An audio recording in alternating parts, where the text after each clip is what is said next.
तालियों से स्वागत किया जाए। रोशन साहब ठीक है, थैंक यू। उनका भी स्वागत है। और कांग्रेस का जो अकार्ड हुआ, ऐसी पूरे जोर पे थी, कोई जिम्मेवारी नहीं दे रहा था इलेक्शन। तो कांग्रेस के जो वर्कर्स हैं, भाइयों बहनों, आप सबको मेरा बहुत बहुत आदाब। शुक्र है कि आज ऊपर वाले ने भी यहाँ पे साया रखा है, नहीं तो बेहद गर्मी होती। मैं अपने साथियों का नेशनल कॉन्फ्रेंस में है उनका शुक्रिया करता हूँ।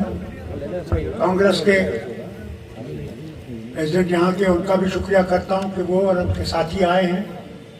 आरजेडी का भी शुक्रिया करता हूँ कि वो हमारे साथ हैं।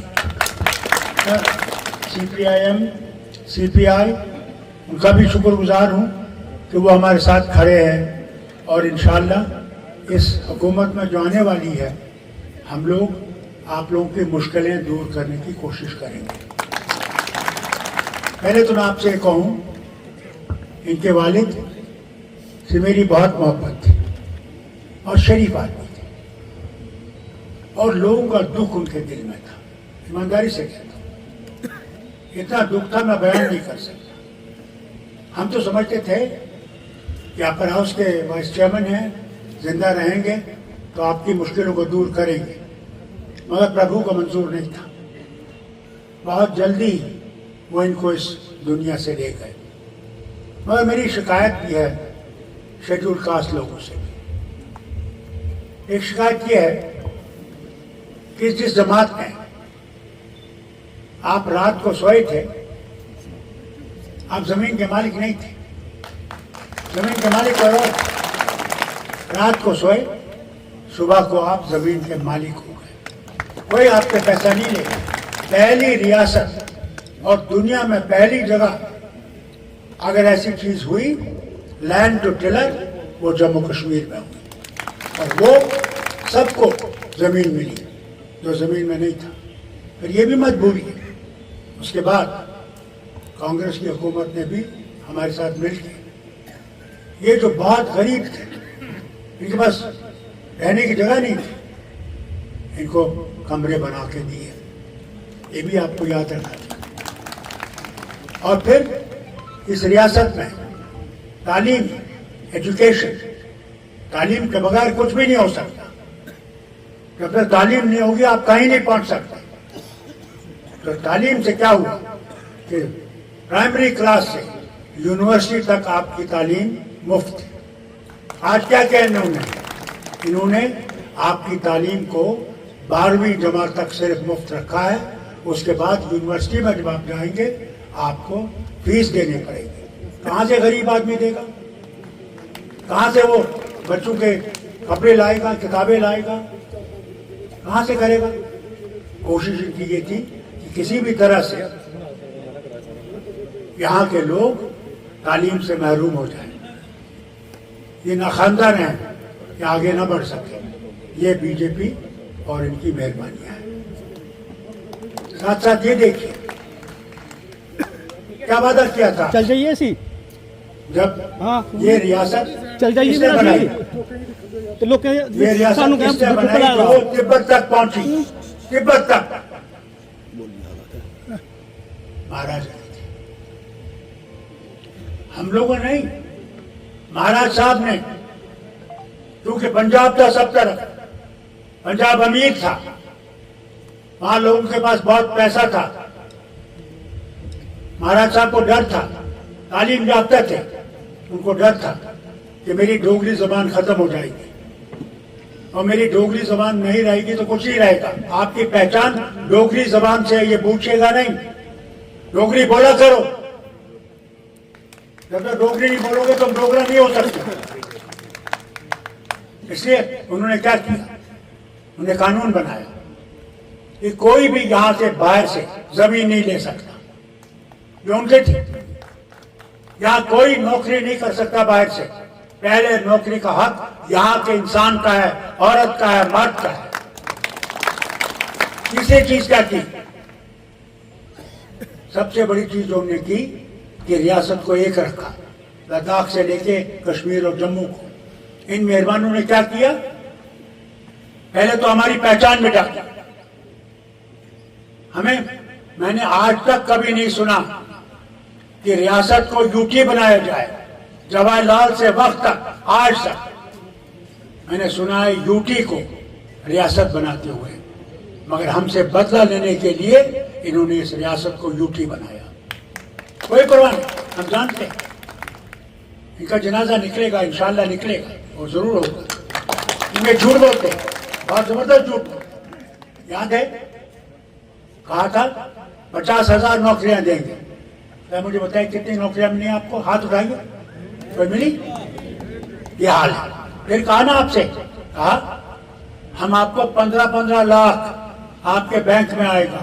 मैं भी रोज इंतजार करूं, मैं जैसे पूछो यार वो 15 लाख आ गए, वो भी दूं, कुछ नहीं आया ना 15 लाख या 15 पैसे। फिर क्या किया? फिर कहा 370 जिम्मेवार है आतंकवाद का। आज तो आतंकवाद 370 नहीं है, हुकूमत इनके वाइसरॉय चला रहे हैं, लेफ्टिनेंट गवर्नर। तो फिर आतंकवाद कैसे आया?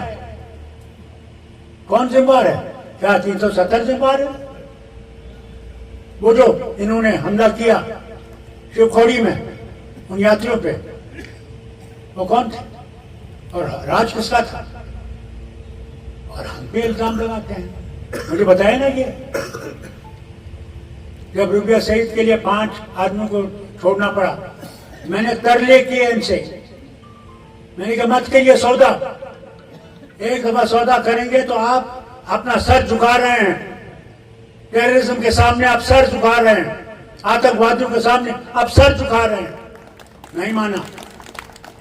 फिर वो जहाज जब ले गए कंधार, 3 लोग बड़ी मुश्किल से मौलाना अजहर और उसके 2 साथी, मैंने झगड़ा किया, वजीर आजम से झगड़ा किया, मैंने अटल से जो अडवाणी जी होम मिनिस्टर थे इनसे झगड़ा। सांझा वतन हम सब का है, हम सब ने इसके लिए लड़ाई की है, झगड़ा किया अंग्रेजों को निकालने के लिए। कौन सी जमात थी जिसने भारत को आजाद करने में काम नहीं किया? वो संघ थी। संघ अंग्रेजों के पास गई, चिट्ठियां हैं, और कहा ये सर फिरे हैं, ये कांग्रेस वाले सर फिरे हैं जो लड़ रहे हैं तुम्हें निकालने के लिए, हम तुम्हारे साथ। भूल गए? अगर देखना वो चिट्ठियां देख लीजिए, अभी भी पड़ी हैं आर्काइव्स में। और फिर कहते हैं हम भारत को मजबूत बनाएंगे, और फिर कहते हैं ये हिंदुस्तान जो है अनेकता में एकता है। बताइए मुझे, आप कुठवा में रहते हैं, आपका तमिलनाडु से क्या वास्ता है? क्या उनका खाना आपके जैसा है? उनके यहाँ 30 डिग्री से नीचे नहीं आता टेम्परेचर। इस रियासत में टेम्परेचर कई जगहों पे -50 डिग्री आ जाता है। उनका कल्चर अलग, उनका रहन सहन अलग, उनका तरीके जिंदगी अलग। मगर क्या जोड़ता है हमें? ये कि हम इकट्ठे इस भारत को बना सकते हैं, अकेले भारत को नहीं बना सकते। इसीलिए से कहते हैं अनेकता में एकता। ये जो कानून लाने वाले हैं, एक इलेक्शन कैसे होगा? ये तो अलग अलग रियासतें, फेडरल स्ट्रक्चर है, कैसे ऐसे करेंगे? इसका मतलब ये है ना कि अगर यहाँ की हुकूमत गिर गई तो फिर सदर राज बनेगा, और सदर राज को 5 साल इंतजार करना पड़ेगा फिर से हुकूमत बनाने का।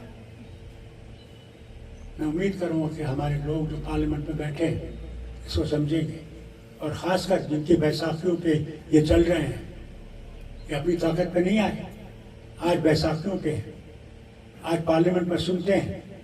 मैं उम्मीद करूँगा कि ये कानून जो है ये नहीं लाएंगे, रद्द हो जाएगा। भारत को मजबूत करना है तो भारत के दिलों को जीतना है, कुर्सी बैठना नहीं है। कुर्सी आती है और जाती है, इसलिए आपसे कहता हूँ होश करिए। मैं माँ बहनों से पूछता हूँ, बताइए खाने का तेल क्या कीमत है आज उसकी? आपकी गैस सिलेंडर की कीमत क्या है? क्या सब्जियों की कीमत क्या है? आपके बच्चों को स्कूल की फीस देने में क्या कितना है? कपड़ों की कीमत क्या है, उसके बूट की कीमत क्या है, किताबों की कीमत क्या है, दवाइयों की कीमत बताइए, आसमान से छू रही है। मैं खुद शुगर का पेशेंट हूँ, मुझे इंसुलिन लगानी पड़ती है। जो मुझे 700 में मिलती थी 2 साल पहले, आज 1100 में मिलती है। बताइए वो गरीब क्या करेगा, कहां से लाएगा, मर जाएगा। और अगर उसका गुर्दा बदलाया गया होगा तो उसको जो दवाइयां खानी पड़ती हैं, कहां से लाएगा उन दवाइयों? ये चीजें नहीं देखते। हमने ये फैसला किया है कांग्रेस और नेशनल कॉन्फ्रेंस कि हम हर गांव में एक एक क्लिनिक लगाएंगे, एक एक डिस्पेंसरी रखेंगे, जहां के लोगों का इलाज वहां पे होगा। अगर वहां नहीं हो सकता तो बड़े अस्पताल में भेजेंगे। आज कितने साल से कह रहे हैं कि आपका एम्स बन रहा है सांबा में, कहाँ है? कोई ऑपरेशन कर रहे हैं वहां पे? क्या कर रहे हैं? मगर दिखाने के लिए आपको हमने ये कर दिया। आपके ये जो इन्होंने बड़े बड़े स्कूल खोले हैं, एम्स, ये जो IITs हैं, मुझे बताइए IIT में आपके कितने बच्चे हैं? ये बताइए, इनसे पूछिए कितने बच्चे हैं इनके IIT में, हमारे कितने प्रोफेसर, टीचर? क्या हम लोग बेवकूफ हैं? हम लोगों को अकल नहीं है? क्या जम्मू के इतने गए गुजरे हैं कि वो प्रोफेसर नहीं बन सकते? फिर देखिए यार कि सेक्रेटेरिएट में जाइए, जो बड़ा दफ्तर है हमारा, वहां देखिए हमारे अफसर कितने हैं जम्मू कश्मीर के। वो क्या जानेगा आपका गांव कहाँ है, वो क्या जानेगा आपकी मुसीबत क्या है जो यूपी से लाया गया है। और एक और चीज सुनिए, आपके पास बिजली है, 24 घंटे है। गर्मी में जब आप मर रहे होते हैं, बिजली गुल, और हमारी बिजली जो हम पैदा करते हैं वो ये देने वाले हैं यूपी को और राजस्थान। वाह वाह, क्या बात है। हम मरे, हम खत्म हो जाएं, हम बर्बाद हो जाएं, वहां जाएंगे उद्योगपति सब बाहर से। यानी आप एक चमचा क्या, आधा चमचा भी रेत का नहीं उठा सकते, नहीं उठा सकते। आज देखिए रेत की कीमत कहां पहुंच गई। आपकी रेत यहां नहीं रहती है, आपकी रेत पंजाब जा रही है। बताइए क्या हाल। जो चीज कुछ 100 में मिलती थी गाड़ी, आज 5-5, 7-7, 10-10 हजार में मिल रही है। क्या करेंगे आप? इसको बदलाना है या नहीं बदलाना? यही धक्के खाने। अगर हम लोगों ने अपनी तकदीर बदलानी है तो आज इस गठबंधन को मजबूत करना है। आपके नजदीक ही जसरोट है, जहां पे कांग्रेस के लड़ रहे हैं बलबीर सिंह, बहुत ईमानदार आदमी, मैं जानता हूं उन्हें, मैंने उनको MLC बनवाया था। शरीफ है, नेक है, उसको कामयाब करिएगा, उसकी मदद करिए तो वो भी उठे, और अपने भाई को, इनको कामयाब, आजाद साहब कामयाब करिएगा, क्योंकि मैं जानता हूँ इनके वालिद जो ख्वाब था उनका, मुझे उम्मीद है ये ख्वाब पूरा करें। और मेहनत करेंगे, मेहनत करेंगे। मैं आपको सुनाऊं, बहुजन समाज पार्टी वालों से कहना, वो हमारे पास आए थे कि हम आपके साथ अठवास में हाथ मिलाना चाहते हैं। ये सुन लीजिए कांग्रेस वाले, कि जो ही हमारा इत्तेहाद कांग्रेस के साथ हुआ, हमने हाथ मिलाया रियासत को बनाने के लिए, उसी वक्त उन्होंने कहा हम आपका साथ नहीं देंगे, क्योंकि बीजेपी के साथ इनका हाथ मिला हुआ। याद रखिए, मैं आपसे ईमानदारी से कहता हूं, अंदर से मायावती जी इनके साथ हैं। ये देखते हुए भी कि कितना जुल्म इन शेड्यूल कास्ट से हो रहा है, वो एक अल्फाज नहीं कहती। ये जो लड़की के साथ रेप हुआ राम मंदिर में, आपने सुना कुछ उसे? कोई इस बात से सुना? क्या वो उसकी बेटी नहीं थी? अफसोस है, अपनी बेटी अपनी बेटी, गैर की बेटी अपनी नहीं। अगर हिंदुस्तान को बचाना है तो सब धर्मों की हिफाजत करनी है। कहा जब मैं गया और हमारे सारे साथी लीडर पार्टियों के गए, आज से 2-3 साल पहले घर बुलाया तो कहा वहां पे हमारे गवर्नर, लेफ्टिनेंट गवर्नर थे, होम मिनिस्टर थे और ये थे, और हम सारे लीडर थे। तो कहा डॉक्टर साहब बताइए। मैंने कहा अफसोस तो इस बात का है, आपको हम पे विश्वास नहीं, हमको आप पे विश्वास नहीं। ईमानदारी से मैंने कहा पहले उस विश्वास को कायम कीजिए, जिस दिन वो विश्वास कायम हो जाएगा सब मुश्किलें दूर हो जाएंगी। कहा उन्होंने जवाब में, जरूर दिल्ली की दूरी है और इस दूरी को हमने दूर करना है। जब तक हमें दूरी दूर नहीं करेंगे यहाँ काम नहीं चलेगा। हमने कहा जनाब कुछ बच्चे हैं इनका कोई कसूर नहीं, खामखा ऐसे पकड़ा गया है। आपने देखा होगा पुलिस कई दफा वो करता है दूसरों को पकड़ लेते हैं। उनको तो नग के बजाय नग चाहिए, आदमी होना चाहिए। पकड़ लिया, भर दिया जेल। मैंने कहा जनाब एक कमेटी बिठाई, जो आतंकवादी इसमें उसको रखी, मैं नहीं कहूँगा उसको, मगर जो बेकसूर है गलती से रखा गया उसको तो छोड़ के काचा हम कमेटी बनाएंगे। 3 साल हुए जनाब, वो कमेटी नहीं बनी। मगर जब इलेक्शन आया, जो पाकिस्तान से पैसा लाता था, तिहाड़ जेल में था, उसको 20 दिन के लिए छोड़ा कि नेशनल कॉन्फ्रेंस और कांग्रेस को गिराए। और वो पाकिस्तान से पैसा लाता था, पाकिस्तान से, ये नहीं कि हिंदुस्तान से लाता था, पाकिस्तान का एजेंट था। आज इनका एजेंट बना है और हमें कहते हैं हम पाकिस्तानी हैं। अरे भैया मुझे तो दिखता है तुम लोग पाकिस्तानी बैठे हो दिल्ली में हुकूमत कर रहे हो, तुम हिंदुस्तानी नहीं हो। तुम्हारी सोच हिंदुस्तान के लिए नहीं है, तुम्हारी सोच सिर्फ अपने लिए है और इस सोच को बदलाओ। तुम्ही थे कंधार लेने वाले और फिर हमसे कहते हो, फिर हमसे हम पे उंगली दिखा रहे हो। मैं इनसे कहता हूँ एक उंगली जो आप हमारी तरफ देख रहे हैं तो 3 उंगलियां आपकी तरफ भी निशाना बना रही।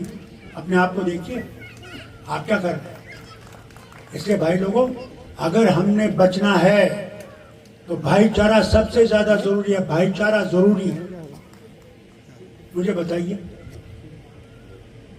अगर इंसान बीमार हो जाता है, अस्पताल जाता है और उसे खून की जरूरत होती है, तो खून जब जा रहा होता है उसमें वो अच्छा हो जाने लगता है। डॉक्टर से कहता है भैया मुझे दूसरी बोतल लगा दो, तो क्या वो मरीज या जो उसके आए बाएं हैं और अपने घर वाले हैं, क्या वो उस खून के कतरे से पूछते हैं ये मुसलमान का है, ये हिंदू का है, ये शेड्यूल कास्ट का है, ये सिख का है, ये ईसाई का है, पूछते हैं? तो फिर हम लोग क्यों ऐसे करते हैं? उसी ने तो हमें पैदा किया। अगर मैं जवाहरलाल के घर में होता तो मैं भी हिंदू होता, और अगर इंदिरा गांधी मेरे बाप के घर में होती तो मुसलमान होती। संतान देने वाला तो वो है, किसको कहाँ देगा वो जानता है, और हम लोग फर्क। याद रखिए भगवान को यहाँ पैदा कर। वो कहते हैं एक शेर बहुत अच्छा है, क्यों ढूंढते हो उसको जमीन और आसमान की गर्दिश में, अगर वो तुम्हारे दिल में नहीं वो तुम्हारे लिए कहीं भी नहीं। उसको दिल में पैदा करो, जैसे तुम उसको दिल में पैदा करोगे तुम किसी भी मजहब से नफरत नहीं करोगे, हर मजहब को अपना समझोगे, क्योंकि उसी के पास जाना है। ये दुनिया बहुत कम वक्त की है, जाना जरूर है, वहाँ कोई बचाने वाला नहीं। जो तुमने किया है वही बचाएगा। अच्छा किया है तो जन्नत का दरवाज़ा, बुरा किया है तो जहन्नम का दरवाज़ा। इसलिए हिम्मत करिए, अपने आप को इकट्ठे करिए, नफरतें छोड़ दीजिए और एकता करके आगे चलिए। इसीलिए जब हमने इत्तेहाद किया ये आसान नहीं था, बिल्कुल आसान नहीं था। जहाँ उनको सीटें छोड़नी पड़ी बहुत मुश्किल थी, जहाँ हमें सीटें छोड़नी पड़ी बड़ी मुश्किल थी, मगर देश को रियासत को बचाने के लिए इन्होंने भी कुर्बानी दी, हमने भी कुर्बानी दी। क्योंकि अगर रियासत बच गई तो देश बच जाएगा, रियासत नहीं बची देश नहीं बच सकता, याद रखिएगा। इसलिए हिम्मत रखिएगा, मेहनत करिएगा, नींद नहीं करिएगा। और जिस दिन आपका वोट है मैं आपसे गुजारिश करता हूँ सुबह सवेरे निकलिएगा। और मशीन पे आपका नंबर क्या है? कितना नंबर नंबर नहीं आएगा, जो नंबर है मैं सिर्फ आपके जो मशीन पे होंगे, क्योंकि उसमें कांग्रेसी भाई भी होंगे आपके भी होंगे।